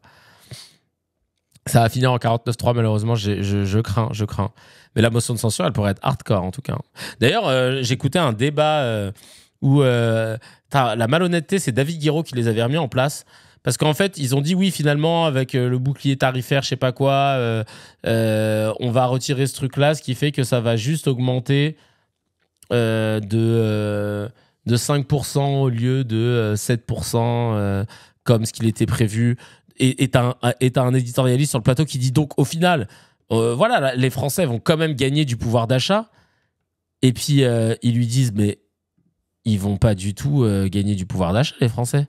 Bah si, parce qu'à la base, ça devait être 7, puis finalement, ça tombe à 5. Il fait, oui, mais du coup, ça augmente de 5%. C'est ça qu'il faut retenir. Et le mec, il dit, oui, mais bon, non, ça aurait dû augmenter de plus. Il lui fait, mais oui, mais il faut pas lire comme ça, en fait. Parce que eux, là, dans la communication du gouvernement, ils nous ont dit qu'ils allaient faire baisser. Mais en fait, ils font pas baisser parce que le truc augmente quand même. C'est juste qu'il augmente pas autant que ce qu'ils avaient prévu. Et le mec, l'éditorialiste, il lâchait pas l'affaire. Oui, mais bon, enfin, voilà, quand même. Mais ferme ta gueule, en fait. Tu vois bien, Chacal, qu'en fait, on se fait niquer. Qu'est-ce que t'es en train de pondérer, en fait? Tu vas te faire niquer, toi aussi, en plus. Donc, pourquoi tu défends? En fait, il y a un moment où on a des éditorialistes. C'est devenu, à partir du moment où on a une presse qui devient chien de garde, des médias qui deviennent chiens de garde des décisions gouvernementales, bah c'est que ça y est, on est dans une dictature, les frères. Hein. Je sais qu'on n'aime pas quand on dit ça. Ouais, arrête, tu peux marcher dans la rue sans te faire fusiller, machin, etc. Bah, va dire ça aux gilets jaunes. Mais je suis désolé, à partir du moment où tu as ta presse qui défend des positions du gouvernement, et puis en plus sans les comprendre. C'est-à-dire que tu les défends, tu te rends compte que c'était de la merde, et puis tu gardes ta mauvaise foi. Oui, non, mais on dirait Riolo sur RMC. Mais c'est un truc de ouf, en fait. On est dans une putain de dictat, mais bien sûr. On est dans une... Le bouclier tarifaire, ça a plus trop d'intérêt vu que les tarifs réglementés du gaz n'existent plus, en plus. Non, mais ouais, ça me dégoûte. Ça me dégoûte. Donc, encore une fois, je le dis et je le répète, parce qu'il y en a qui étaient là avant... Dr H, il avait proposé une solution très simple. Il faut se préparer, c'est pour ça qu'on dit dans un an, on décide 2 jours pendant lesquels on ne va pas au taf, pendant lesquels on ne regarde pas la télé, pour celles et ceux qui ont des boîtiers médiamétrie, parce que je vous rappelle que s'il n'y a pas de boîtier médiamétrie chez vous, a priori, l'audience n'est pas mesurée, parce qu'on est encore archaïque. Vous regardez tout sur IPTV, on s'en bat les couilles, on n'écoute pas la radio, pareil. Et on va pas faire nos courses. En fait, en gros, pendant ces 2 jours, on avait prévu le coup, machin, on fait rien, on garde les enfants, On s'invite entre amis, entre voisins, et on passe 2 jours à rien faire, à pas consommer, à pas sortir, à pas participer à la vie publique et à la vie en société. Mais ils vont vriller. Quand je vous dis ils vont vriller, c'est qu'ils vont vriller. En fait, ils ont réussi à nous faire croire dans le capitalisme que c'était grâce à eux, grâce au système qu'on pouvait vivre. En oubliant que c'était nous, en fait, l'essence de ce système. Mais les gars, mais jamais de la vie. Jamais de la vie, en fait, il faut pas oublier. Bernard Arnault, s'il n'a pas d'employés, il n'est pas milliardaire. Hein. S'il n'a pas aussi des aides de l'État. Mais ça, c'est un autre sujet.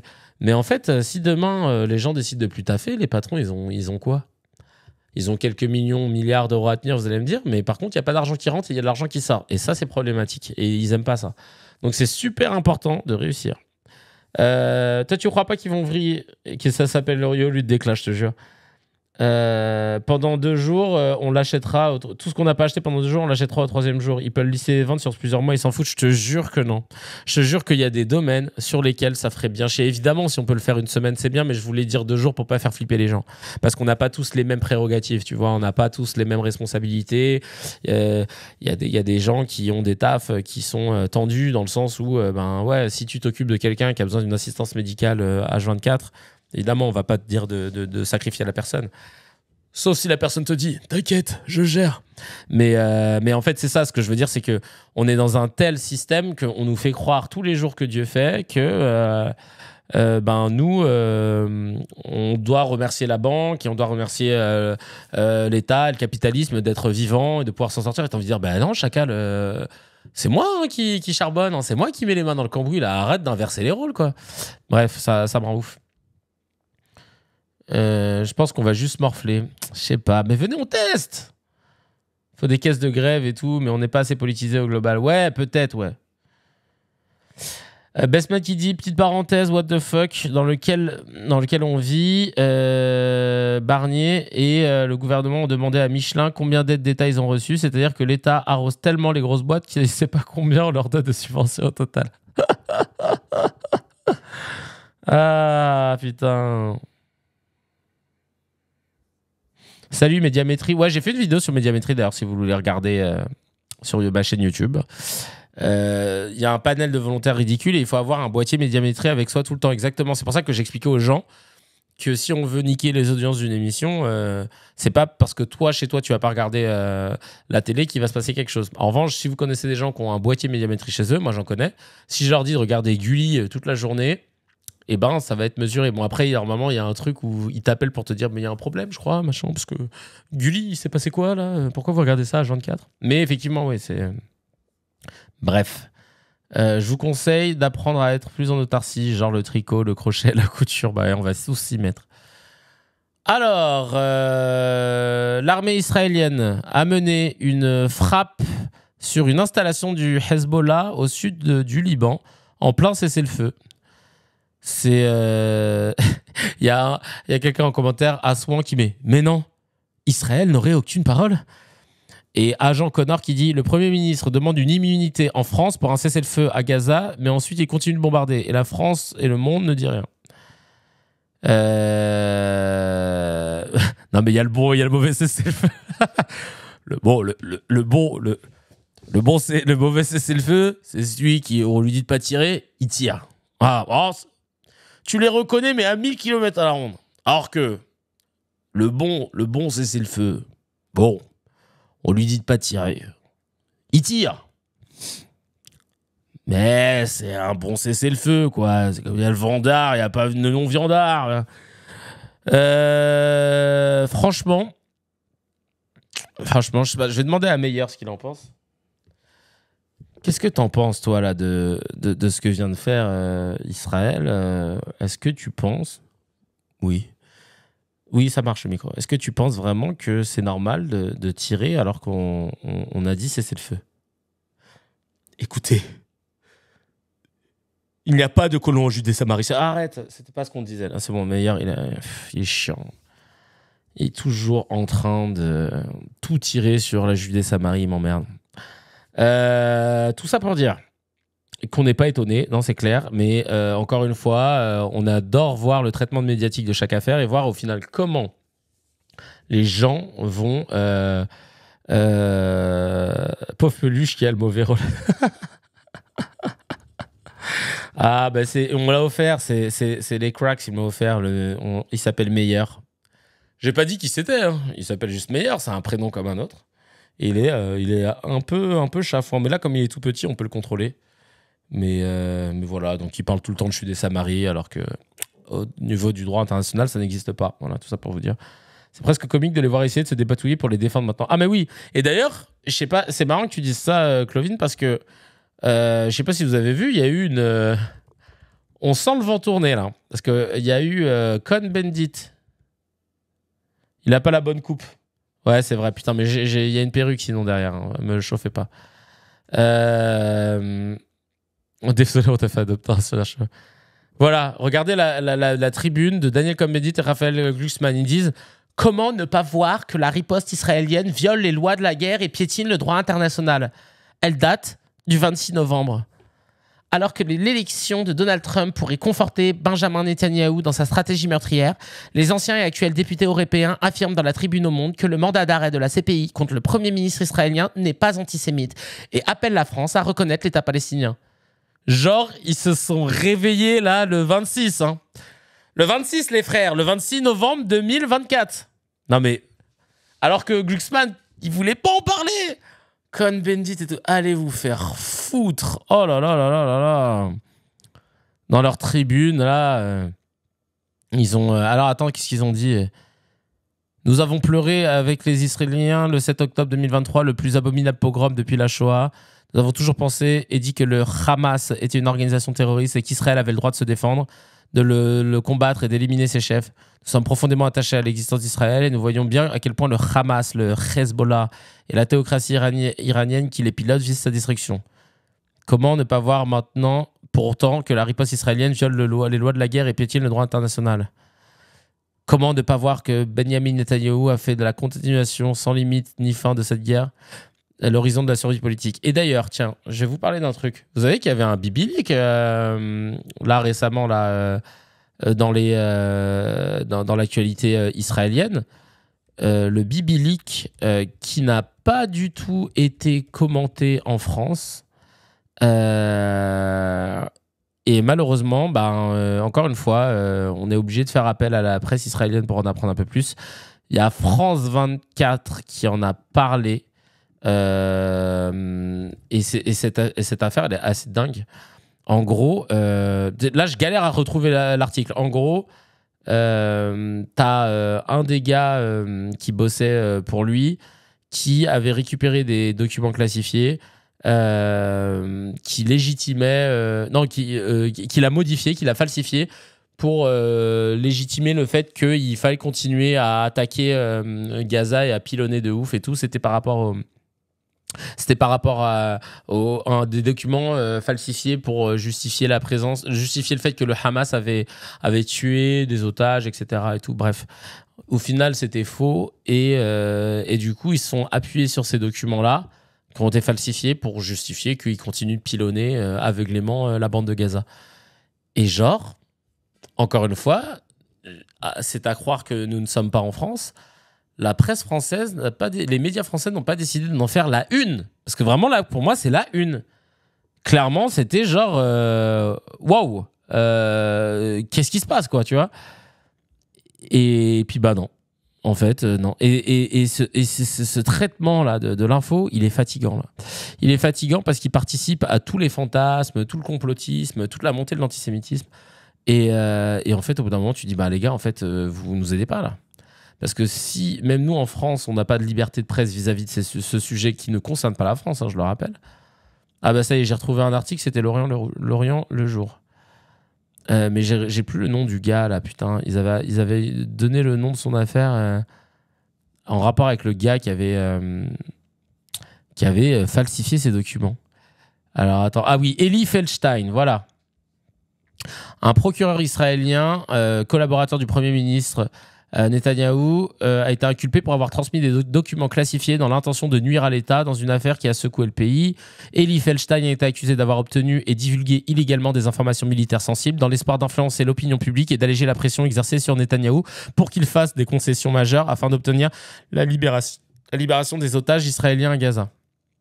Un soldat israélien a également été accusé séparément d'avoir remis à Eli Feldstein les documents qui auraient été récupérés à Gaza et qui suggéraient que les militants du Hamas voulaient semer la discorde dans la société israélienne pour l'aider à obtenir un accord favorable pour les otages. Les deux hommes nient ces accusations qui sont passibles de lourdes pertes de prison. Netanyahou lui-même n'a pas été inculpé, mais ses partisans ont accusé les procureurs de mener une chasse aux sorcières. Machin. Bah, ils se sont dit que c'était pas grave. Ouais, genre c'est lui qui décide, je te jure. Bref, je trouve ça ouf que personne n'en ait parlé, donc voilà, je vous le dis, comme ça vous le savez, et répandez la parole, parce que c'est quand même dingue. On parle quand même d'un sujet ultra grave, ultra sensible. Alors, je reprends. En gros, t'as un procureur israélien qui a été inculpé, qui était un proche collaborateur de Netanyahou, pour avoir transmis des documents classifiés dans l'intention de nuire à... En fait, dans l'intention d'influencer l'opinion publique et d'alléger la pression exercée sur Netanyahou pour qu'il fasse des concessions majeures afin d'obtenir la libération des otages israéliens à Gaza. En gros, Eli Feldstein est accusé d'avoir pris des documents... Bah là, ils ne le disent pas, alors que sur l'article de France 24, il parlait de falsification. D'avoir pris des documents qui étaient sensibles, de les avoir falsifiés ou pas, on trouvera, de les avoir fait fuiter dans la presse internationale, pour qu'on apprenne en gros que on était obligé de continuer de pilonner Gaza pour combattre le Hamas parce qu'ils n'allaient pas faire sortir les otages, machin, etc. Et en gros, légitimer l'intervention de Netanyahou pour qu'on arrête de lui casser les couilles et lui dire allez, cessez le feu, cessez le feu, cessez le feu. Ah ouais, non, c'était pour pas que ça aide. C'était pour légitimer le fait qu'il ne fera rien pour les otages. Et c'est ça qui commence à monter en Israël et qui fait qu'ils commencent tous à faire des manifs, etc. C'est parce qu'ils commencent à comprendre, les Israéliens, que Netanyahou s'en bat les couilles des otages.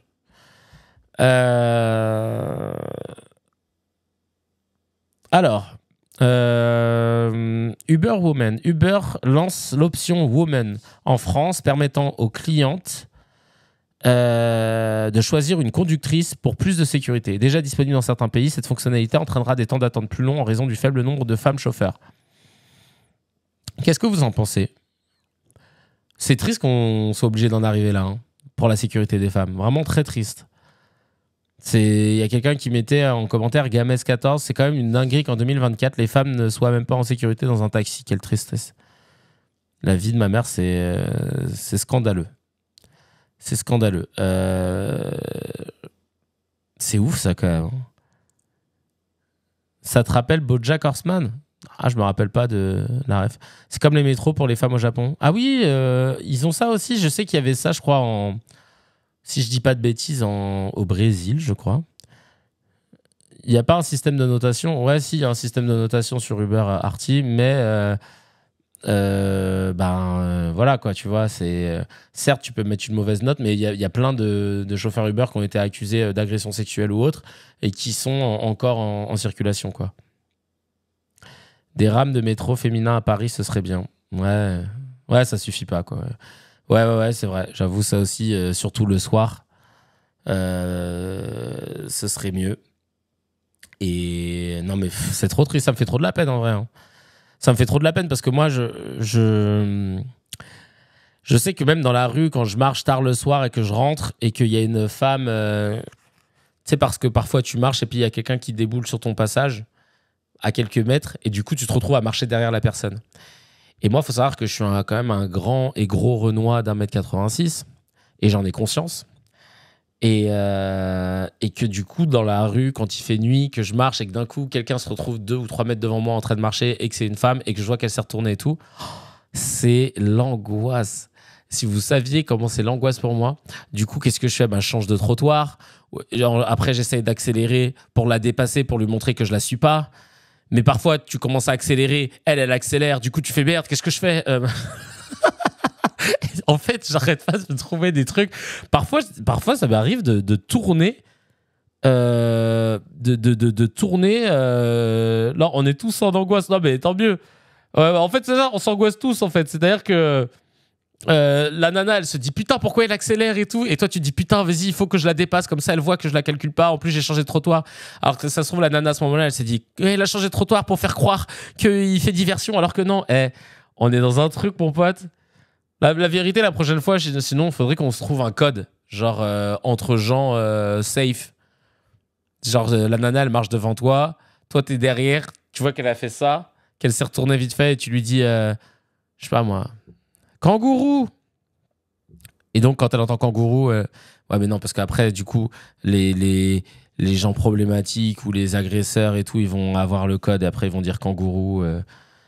Et puis yaourt. Et puis après, ça va partir en vrille. Ouais, sinon, ouais, voilà. Moi, sinon, je fais genre, je suis au téléphone. Ouais, c'est ça. Comme ça, au moins, tu fais pas flipper et tout. Franchement, j'avoue, je sais. Voilà, faudrait qu'on trouve une technique pour pas faire flipper les femmes qui marchent devant nous. Siffloter un jingle féministe qui change tous les mois. Ah putain, t'as intérêt à être update, hein. En plus, sachant que moi, je suis nul en sifflage, je vais être là. Et là, elle va se dire, oh là là, c'est un agresseur infiltré, il essaye de faire le sifflotage féministe alors qu'il ne le connaît pas. Et ça y est, c'est fini. Ou tu lâches une grosse caisse. Oui, aussi, c'est vrai, pourquoi pas. Non, mais du coup, parfois, sinon, je marche plus lentement.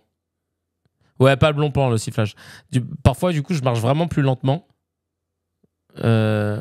Sinon, tu dis, t'inquiète, je m'en bats les couilles, je rentre juste chez moi et puis fin, quoi. Ouais, siffloter, en vrai, ça fait flipper. Tu sais, tu commences à faire des trucs bien stressants la nuit, il est 2h du mat. Et là, elle se dit, putain, ça y est, c'est Omar de The Wire. Mais imagine. Ouais, non, c'est une mauvaise idée le sifflotage, en vrai. Une vraie mauvaise idée. Non, mais Apache, sinon tu dis, t'inquiète, je m'en bats les couilles, je rentre juste chez moi. Mais je te jure que ça se trouve, le temps de marcher jusqu'à la personne. Non, mais juste, je change de trottoir, c'est bon. Mais parfois, je change de trottoir et j'essaie de marcher vite pour la dépasser en étant sur le trottoir opposé. Mais parfois, je vois que la personne marche encore plus vite et du coup, je me fais merde. Là, on est sur une course-poursuite. Ouais, il y a des guetteurs qui vont arriver si tu cites, c'est vrai. Mais ouais, sinon, tu fais un fake appel à ta femme. Ouais, c'est ça.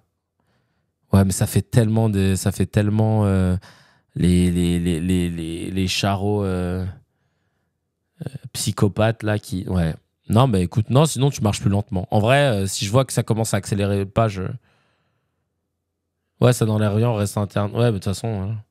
En vrai, accélère à la rigueur, tu passes devant, à la rigueur, sans changer de trottoir. Tu distribues des bombes au poivre pour assurer. Ouais, en vrai, c'est ça, perso. Ouais, t'as raison, tu t'arrêtes 30 secondes. Oui, élève la voix, je préfère rassurer la personne quitte à avoir l'air d'un fou. Non, mais je vois ce que tu veux dire, t'as raison. Mais parfois, c'est ce que je fais, sinon, tu vois, sinon, je parle.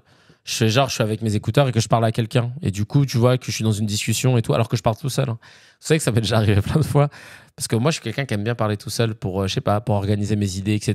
Je m'imagine des débats, je m'imagine des trucs. Parfois, c'est comme ça que je trouvais mes vannes et tout ça. Et quand je vois qu'il y a des gens qui arrivent, je fais vraiment semblant d'être au téléphone. Donc parfois, je mets des temps de pause et je fais des ouais, je comprends, mais en fait, moi, ce que je veux dire, et puis après, je continue, tu vois. Et c'est vrai que les gens, après, ils se disent, ah, il est au téléphone, il est à fond, il me calcule pas. C'est vrai. Ouais, c'est vrai. Le mec, il marche toute la nuit, tous les soirs. Non, mais j'avoue, ça m'est arrivé une fois il y a longtemps. Ah, bah tant mieux si ton chat m'apprécie. Non, mais moi, j'ai fait des vrais. Mais quand je vous dis, j'ai fait des numéros de comédien, ça, par contre, je l'ai fait il n'y a pas si longtemps parce que quand je rentre du sport, et ben, je passe par à côté de chez moi, il y a une espèce de petite forêt sympa. Enfin, forêt, un parc plus. Et c'est un chemin que tu traverses, tu vois, où souvent tu es tout seul. Et moi, j'aime trop ce chemin-là parce que là, je parle tout seul, je suis à fond et tout. Et quand je vois des gens arriver au loin, comment je fais trop genre, je suis là et tout. Ouais. Allô? Non, je t'entends pas bien là. Ouais, donc je te disais, non, mais je comprends pas en fait, moi, pourquoi tu l'as. Et je fais vraiment mes meilleures salves de comédiens. Alors vraiment là, tu peux pas faire mieux. Voilà. Écoutez, dernière news. Et après, on passe aux no comment et après, c'est fini. Le Sénat augmente fortement la TVA sur l'eau en bouteilles plastiques, la faisant passer de 5,5% à 20% pour encourager les consommateurs à privilégier l'eau du robinet.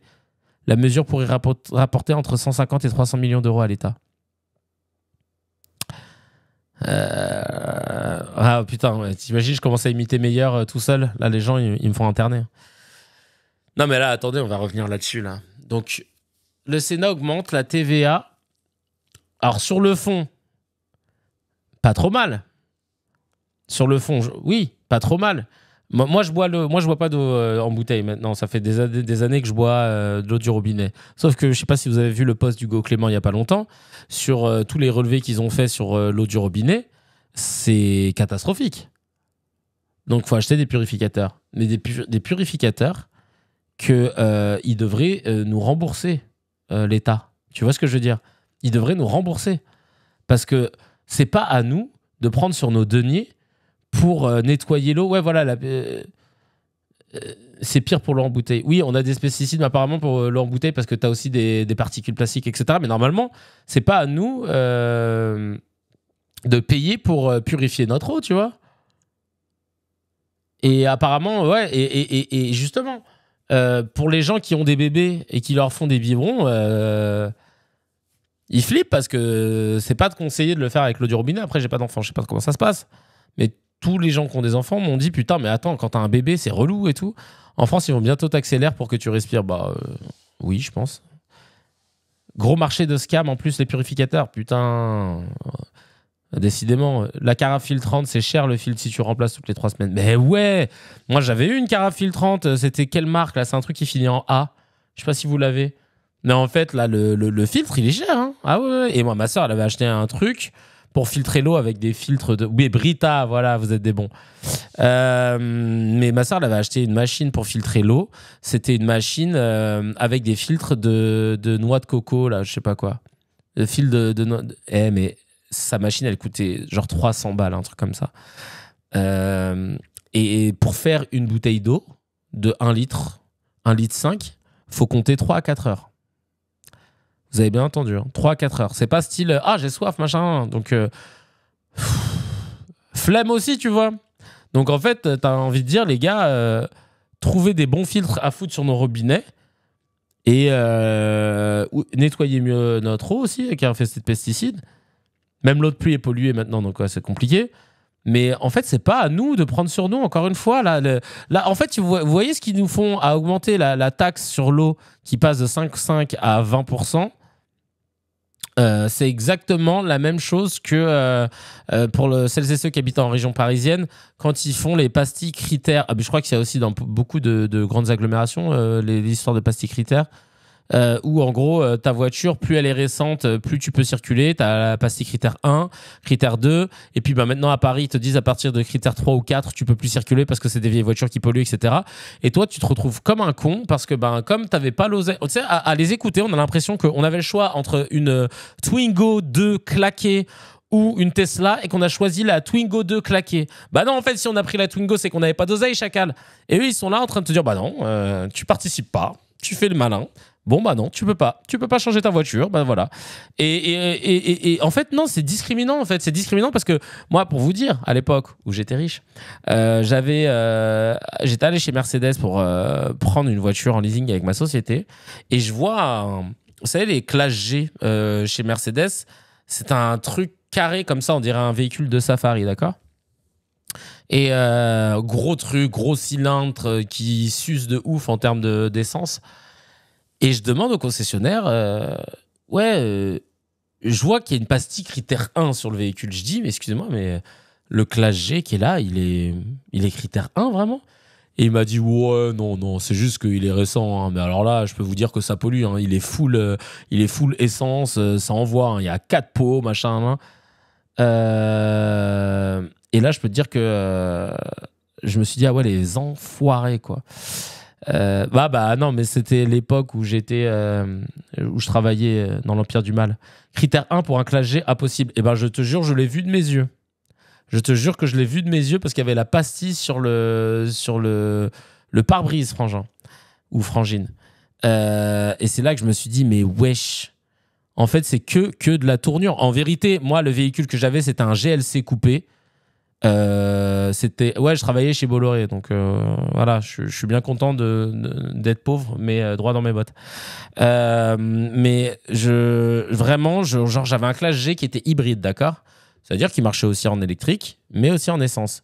Évidemment, je n'ai jamais utilisé en électrique parce que son autonomie était d'environ 20 km. Donc très vite, tu retournes sur l'essence. Et donc l'essence, comme c'est un réservoir plus petit, du coup, Sarala, c'est un enfer cette voiture. Et j'étais critère 1 et je ne payais pas la taxe de société sur les véhicules parce qu'il était hybride. Donc tu participes à l'effort, donc il me faisait sauter 2400 balles de taxe de société. Ou 2000 ou 3000, voire plus même. Parce que c'était... Alors ça, taxe de véhicule de société, je n'ai jamais compris. C'est-à-dire que tu as une voiture, tu payes une taxe parce que tu as une voiture. Ok. Mais je veux dire, quand j'ai pris la voiture, il y avait déjà une taxe. Oui. Et puis quand j'ai fait la carte grise, ouais aussi. Et puis quand je mets de l'essence, oui. Et donc là, on me rajoute une taxe. C'est ça. T'as tout compris. Parce que t'as une voiture. Et donc, du coup, je me suis dit que c'était que de la posture, quoi.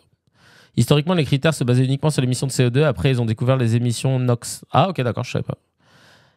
Fun fact, à partir de 2025, les véhicules neufs auront une caméra pour filmer les conducteurs et s'assurer qu'ils soient concentrés sur la route.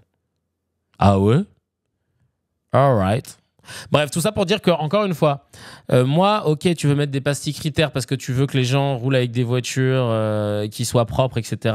Mais faites les choses dans l'autre sens. Regardez ce qu'ils ont fait en Chine. Hein. On leur a dit, ouais, les émissions de gaz à effet de serre, ça va pas, machin, du jour au lendemain, quasi. Hein.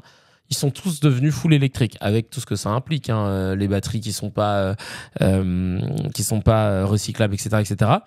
Mais ils sont passés full électrique parce que l'État a dit, allez, vas-y, on prend tous vos véhicules, on met de l'électrique, etc. C'est l'État qui a pris en charge le truc. Nous, l'État, il a pris en charge. Oui, si, pendant quelques années, tu ramènes ton véhicule, on te donne un petit billet, machin, mais quoi qu'il arrive, il fallait qu'on lâche de l'oseille, mais qu'on n'avait pas, en fait. Donc il y a un moment où, quand tu vois que c'est quelque chose d'écologique, que c'est primordial qu'on fasse un move, vous le faites en entier, vous accompagnez en entier. C'est pas à nous de payer les pots cassés parce que je vous le rappelle, moi qui suis un vieux bonhomme, je suis né en 87, fin 87, j'ai 36 ans. Mon père travaillait chez Renault, il était mécanicien et pendant toute ma jeunesse, j'entendais dire qu'il fallait avoir une voiture diesel parce que le diesel c'est chambé, le diesel ça dure longtemps, tu fais 1000 bornes avec un plein, ça tient bien, c'est des voitures tu peux les garder pendant 300 000, 500 000 km, machin, non. Donc le diesel c'était le fleuron de l'industrie française, De Gaulle avait tout mis sur le diesel. Et du jour au lendemain, ils se sont rendus compte que le diesel, ah merde, il y a des fines particules et tout, ça pollue, machin, mince, faut arrêter. Bah ouais, mais tu dis ok, d'accord, ah bah merde, c'est con. Bah ouais, donc là, on vous laisse quelques années, il faut passer à autre chose. Hein, parce que sinon, on va vous taxer. Hein, pour tous ceux qui ont des véhicules diesel, on vous taxe. Tu dis, mais vous allez taxer qui, vous? C'est-à-dire que vous nous avez cassé les couilles à nous dire le diesel chez chambé. Du jour au lendemain, vous découvrez que, oh ma mère, ça pollue. Et puis là, d'un coup, en fait, c'est à nous de prendre nos dispositions. Non, chacal, c'est à l'État d'assumer sa connerie. Parce que nous, demain, parce qu'il faut savoir qu'il y a une loi en France qui dit que tu n'as le droit de mettre que ce que l'État te permet t'autorise à mettre dans le réservoir de ta voiture. C'est pour ça qu'il y a des gens qui avaient trafiqué leur moteur pour que ça marche avec de l'huile de friteuse usagée. J'avais vu un reportage à la télévision qui était passé sur France 3 et le gars, il se mangeait une amende s'il se faisait contrôler parce qu'on n'a pas le droit de mettre dans son moteur, dans son réservoir, autre chose que ce qui a été agréé par l'État, évidemment, parce que sinon les lobbies pétroliers ne sont pas contents. Et résultat des courses, on se retrouve... je veux dire, demain, si l'État elle te dit, vas-y, mets que des fraises Tagada dans ton réservoir, nous, on va le faire, parce qu'ils ont une autorité sur nous et sur nos choix. Et tu peux pas ensuite nous reprocher d'avoir mis des fraises Tagada 10 ans après, et nous dire, bah, par contre, maintenant, ça va passer au dragibus, hein, et ceux qui roulent encore à la Tagada, on vous taxe. Bah non, en fait, il faut accompagner. Une fois que tu auras accompagné tout le monde, que tu auras assumé ton erreur, là, après, tu vas pouvoir taxer les réfractaires, ceux qui avaient vraiment toutes les cartes en main et qui n'ont pas voulu changer de véhicule. Mais tant que tu n'as pas fait ça, tant que tu n'as pas pris les choses en main, en mode, vas-y, donne-moi ta voiture, je t'en donne une, machin, peu importe que ça te foute dans la merde ou pas, parce que c'est une erreur de ta part, et ben en fait, c'est à toi d'accepter. C'est à toi de gérer, tu vois. Merci beaucoup. Merci à Mathieu encore une fois pour la passe D, c'est incroyable et merci d'être tous encore là. On arrive bientôt à la fin. Si vous voulez nous rejoindre sur le Discord, il est par ici. Voilà, je vous le mets. Ça fait trop plaisir. J'arrive à la dernière news. Alors, je vais vous expliquer. On va jouer un jeu, c'est notre dernier jeu avant de vous quitter, le no comment. Le no comment, c'est très simple, je lis des news, on n'a pas le droit de les commenter, voilà. Si vous nous regardez sur les réseaux, etc., vous n'avez pas le droit de commenter, on peut mettre que des emojis, et ça va être pareil sur celles et ceux qui nous écoutent sur le chat. Je vais vous passer en full emoji. Attention, c'est parti, on passe au no comment. Hop. Alors, première news. L'acteur Gérard Darmon est accusé de violences sexistes et sexuelles par 9 femmes sur des tournages. Gérard Darmon, lui là,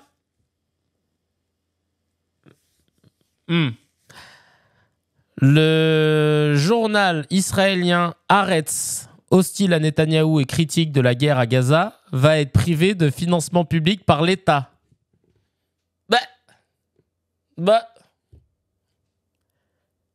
Je croyais que...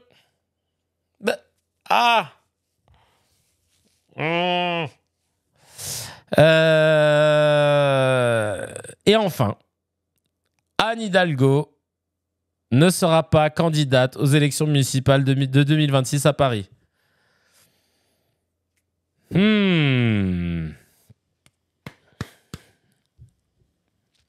All right. Allez, c'est bon, je vous libère. Il y aura des trucs à dire, hein.